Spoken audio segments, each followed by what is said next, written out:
नमस्कार प्यारे बच्चों, मैं आपकी हिंदी की अध्यापिका किरण बाला राणा।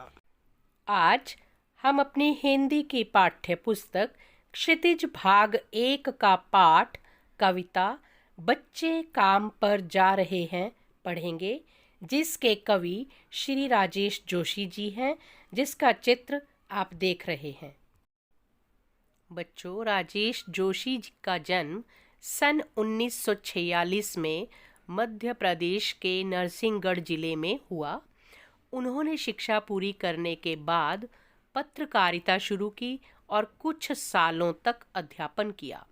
राजेश जोशी ने कविताओं के अलावा कहानियाँ, नाटक, लेख और टिप्पणियाँ भी लिखीं।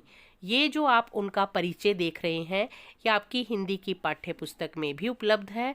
वहाँ आप इसे विस्तार पूर्वक पढ़ सकते हैं। प्रस्तुत कविता में बच्चों से बचपन छीन लिए जाने की पीड़ा व्यक्त हुई है।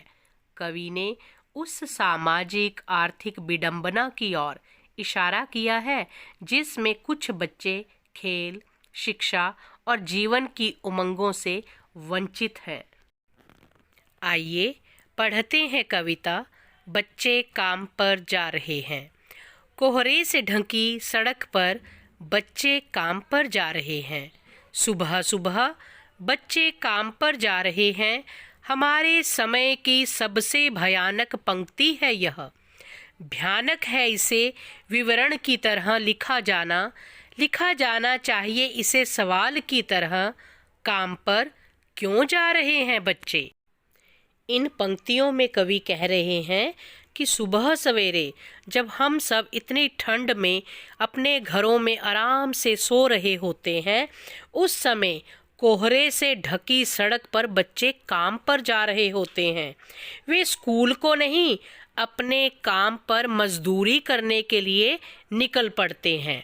देखिए इन चित्रों में किस प्रकार छोटे छोटे बच्चे काम की तलाश में और किस जगह पर काम कर रहे हैं। कवि को इस बात का बहुत दुख है कि बच्चों को काम करना पड़ रहा है। वह कहते हैं कि हमारे इस युग की सबसे भयानक और भयंकर पंक्ति है। इसे हमें विवरण की तरह नहीं लिखना चाहिए, इसे हमें एक प्रश्न की तरह पूछा जाना चाहिए कि बच्चे काम पर क्यों जा रहे हैं। उन्हें तो विद्यालय जाना चाहिए था, खेलने कूदने जाना चाहिए था। आखिर यह कैसा समाज है कि बच्चों को मजदूरी करनी पड़ रही है? इन छोटे छोटे हाथों में खिलौने होने चाहिए, सुंदर पुस्तकें होनी चाहिए, उमंग से जीने का एक समय होना चाहिए, लेकिन ये सब छोड़कर उन्हें काम करना पड़ रहा है। क्यों? इन बच्चों की दयनीय दशा देखकर कवि का मन बोझिल होकर कहता है, क्या अंतरिक्ष में गिर गई है सारी गेंदें? क्या दीमकों ने खा लिया है सारी रंग बिरंगी किताबों को? क्या काले पहाड़ के नीचे दब गए हैं सारे खिलौने? क्या किसी भूकंप में ढह गई हैं सारे मदरसों की इमारतें? क्या सारे मैदान, सारे बगीचे और घरों के आंगन खत्म हो गए हैं एकाएक? बच्चों को काम करता देख कवि के मन पर चोट पहुंची है। वह पूछता है कि आखिर बच्चे काम पर क्यों जा रहे हैं। वह आगे कहता है, क्या बच्चों के खेलने के लिए गेंदें नहीं रही हैं? उनके लिए पढ़ने की रंग बिरंगी पुस्तकों को दीमकें चाट गई हैं? उनके खिलौने किसी पहाड़ के नीचे दब गए हैं क्या? और क्या सारे विद्यालय की इमारतें किसी भूकंप में ढह गई हैं? उनके खेलने के लिए मैदान, बगीचे या आंगन क्या अचानक सब समाप्त हो गए हैं? ऐसा क्या हो गया है कि उन्हें खेलने कूदने, पढ़ने लिखने की बजाय काम पर जाना पड़ रहा है?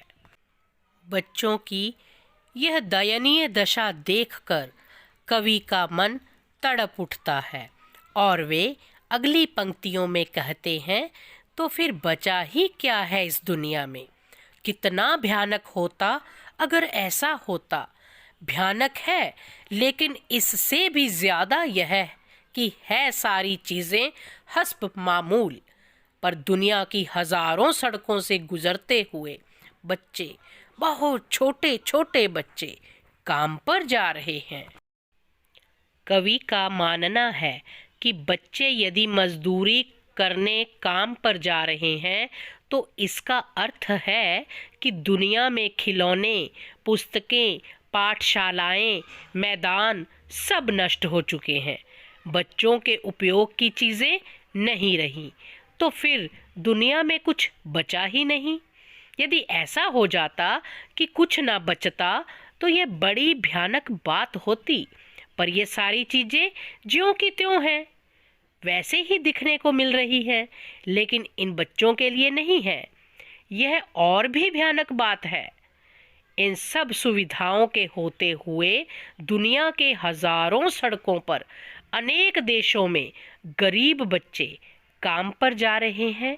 यह चिंतनीय समस्या है कि इन्हें काम क्यों करना पड़ रहा है। बच्चों, ये थी कविता और उसका भावार्थ। हमने अभी इस कविता के माध्यम से बाल मजदूरी, सामाजिक अभिशाप जैसी समस्या को जाना। हम बहुत बड़े बड़े अधिकारों की बात करते हैं, लेकिन अपने कर्तव्यों को भूल जाते हैं। शोषण के विरुद्ध अधिकार बच्चों के लिए बना तो है, लेकिन फिर भी इतने बच्चे काम कर रहे होते हैं। इस समस्या को हम कैसे सुलझाएं?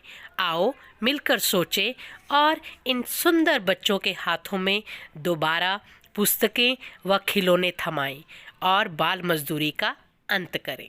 धन्यवाद।